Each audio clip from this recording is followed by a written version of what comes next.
dahil mini-vlog na naman. Nakikita niyo ba yan nasa likod? Mga bisis yun ng ate ko.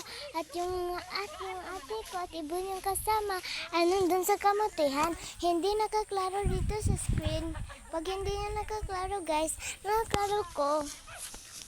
Pero hayaan nyo na lang. Joke-joke. Para namang hindi ko alam. So, lakad-lakad muna tayo dito. Tapos sila, busy-busy sa pag-video. Ay, bakit ang bastos ng ay mo dyan? Joke.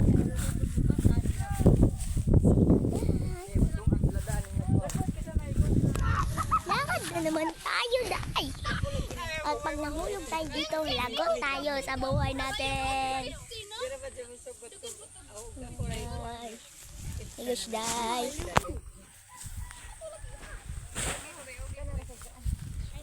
Sila, day. Busy sila, day.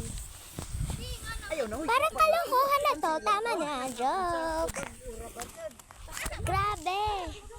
Nasa kamotehan sila, ate. Sobrang layo. Oh my God. Ito pa kami dito mga Bisaya naghahak Tagalog. Nandiyan na si Ido, day.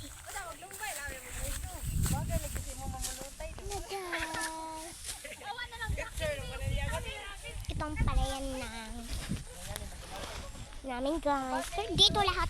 Hindi to lahat ang palayan namin guys. Dangan sa amin to lahat. Hanggang lupa. Agit no. Diyan. Dangan po. Daghan to ang kuanday. Napas makmak ani pagkagilas dito sa taw kasi makmak kay patabang para sa uli siguro. So yun lang. Thank you for watching this mini vlog. Bye.